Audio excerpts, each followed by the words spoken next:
진료실을 벗어난 곳에서 그 청소년들에 대한 관리나 보조 같은 것들이 중요할 수밖에 없는데요. 근데 그런 역할들을 해줄 수 있는 기관이나 시설이 사실 정말로 마땅치 않거든요. 뭐 필요가 있어서 찾아보신 분들은 당연히 아시겠지만, 근데 그런 친구들에 대해서 센터큐가 아주 큰 역할을 해줄 수 있다고 생각을 하고요. 걱정 마세요.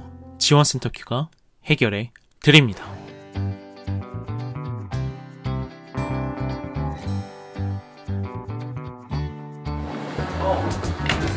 안녕하세요. 저는 신논현역에서 마음감기 정신건강의학과를 운영하고 있는 정찬현이라고 합니다. 저희는 청소년 성인들의 다양한 정신건강 문제에 대해서 진료를 시행하고 있고요. 단순히 증상에만 초점을 맞추는 게 아니라 개인이 가지고 있는 처한 상황이나 가지고 있는 특성, 기질, 성격 등을 모두 반영해서 최선의 도움을 드리기 위해서 노력하고 있습니다.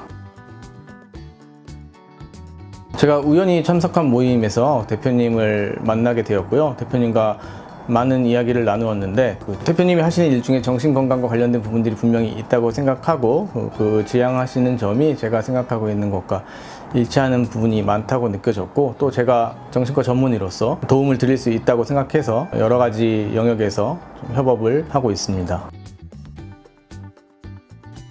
일단 청소년기는 본능적으로 너 스스로 판단하고 너 스스로 독립하고 가정을 떠나서 사회에서 너의 위치를 찾으라는 명령을 계속 DNA로부터 받고 있기 때문에 부모님이 할 수 있는 역할들이 줄어들게 됩니다. 그래서 진료실에서 많은 청소년들을 만나보면은 진료실에서 도와줄 수 있는 부분들이 분명히 있어요. 짧게는 10분, 길게는 20-30분 동안 이야기도 나눌 수 있고, 필요하면은 약도 줘서 약도 복용을 할 수 있게 도움을 드릴 수는 있습니다. 근데 하지만 거기서 모든 일이 일어날 수는 없는 거거든요. 진료실에서의 시간은 아주 짧은 것이고, 진료실을 벗어난 곳에서 그 청소년들에 대한 관리나 보조 같은 것들이 중요할 수밖에 없는데요. 병원에서 역할이 있지만 병원 밖에서의 생활이나 그 시간이 중요할 수밖에 없는데, 일단 청소년기에는 본능적으로 부모가 하는 말은 똑같은 말도 오히려 반감을 갖게 될 수밖에 없어서 부모의 역할들이 어쩔 수 없이 모든 경우에 제한될 수밖에 없습니다. 그런 것들을 또 보완해줄 어떤 기관이나 어떤 그런 대상이 필요한 건데, 예전에는 학교에서 선생님들이 그런 역할들을 많이 해줬다고 생각해요. 근데 그런 것들이 뭐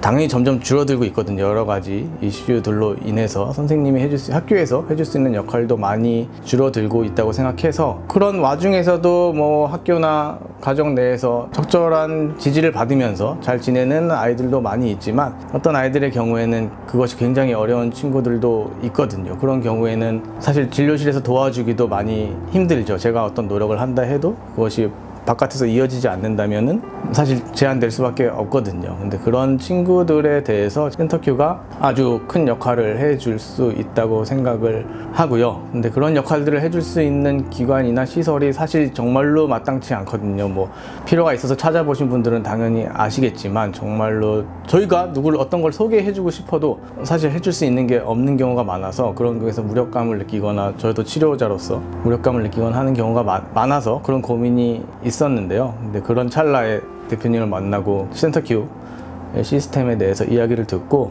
아주 많은 역할을 해주실 수 있을 것 같고, 저도 청소년을 진료하면서 또 많은 도움을 받을 수 있다는 생각에 센터큐와 협업을 하게 되었습니다. 많은 분들이 공감하시겠지만 사실 초중고 학생들의 교육이 정말로 많이 힘들어졌다고 다들 느끼실 거예요. 아이들이 느끼는 부담도 굉장히 많고 스트레스도 많고, 동시에 학부모들이 받는 스트레스도 많이 있겠죠. 저는 그런 것들이 너무나 많은 정보가 공유되고 있기 때문에 발생하고 있다는 관점도 가지고 있는데요. 뭐 SNS나 다른 걸 통해서 워낙 많은 정보들을, 사실 이것도 좋다 저것도 좋다 하는 얘기가 너무 많으니까 학생에게 맞지 않는 너무나 과한 부담을 주거나 오히려 무력감을 만들어 줄 수 있는 그런 것까지도 선별 없이 막 투입이 되고 있기 때문에 오히려 문제가 되는 경우가 많이 있다고 생각하고요.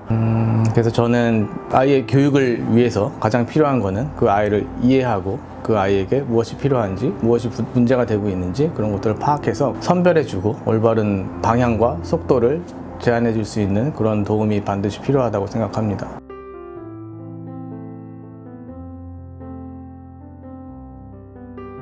교육이라는 것은 결국 무언가를 학습시키고 변화하는 과정인 건데, 그런 과정에서 중요한 것이 저는 세 가지가 있다고 봅니다. 첫 번째는 방향성이고, 두 번째는 개인에게 맞는 속도고, 그 다음에는 그런 것들을 유지할 수 있게 만들어주는 보상 시스템이라고 생각을 하는데요. 방향성이라 하면 본인이 원하는 방향성의 진로겠죠. 운동을 하든지 공부를 해서 대학을 가든지 요리를 배우든지 이런 것들 자체도 본인이 뭔가 목표를 가지고 즐거움을 느끼면서 할 수 있는 방향성에 대한 탐색도 반드시 필요하고요. 또 한 가지는 본인에게 맞는 속도겠죠. 본인에게 맞는 속도가 있거든요. 발달 속도도 다르고 갖고 있는 능력도 다 다르고, 근데 속도에 맞지 않는 과도한 목표를 제시하거나 그런 목표를 강요하거나 할 때는 당연히 누구나 무력감을 느끼거든요. 그러면 더 먼저 처지게 되고 우울감도 느끼기 쉽고, 오히려 동기가 부여되지 않죠. 할 수 없겠다는 생각이 들고 하기 싫어지고, 너무 많은 목표를 제시하다 보면은 스스로가 굉장히 무력하게 느껴지고, 그런 감정들을 인간은 엄청 싫어하기 때문에 그런 경우에는 오히려 회피 행동을 하기도 합니다. 여기서는 항상 패배감을 느끼니까 나를 만족하게 만들어주는 친구들과의 그냥 비행에